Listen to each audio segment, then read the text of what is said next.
Call is on now. CNN weeknights 8 Eastern. We all get them, spam emails offering everything from a free computer to an incredible mortgage rate. Most of the time, they're more annoying than threatening, but not always. This man says, I'm being paid to kill you, and unless you pay me $30,000, we know who you are, we know how to find you, we know what you look like, and we're following you. It was a menacing message that Peter McLaughlin says he never expected to find in his email inbox.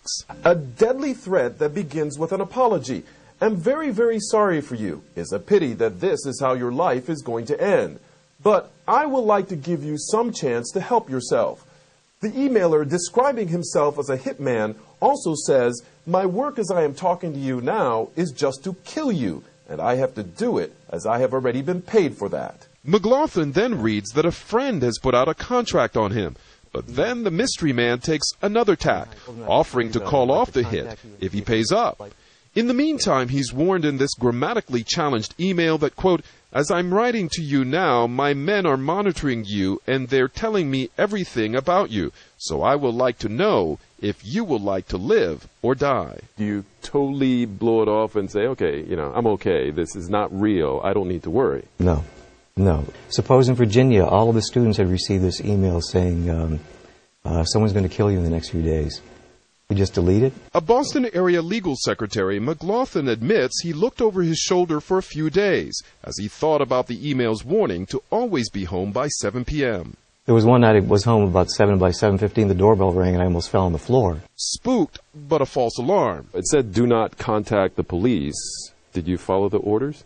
No. Ignoring what was written in the email, McLaughlin decided to report the threat, going straight to the FBI. Where he found out he's not alone. More than 100 complaints have come in from across the country. A cyber shakedown for anywhere from $30,000 to $80,000, threatening death if victims don't pay up.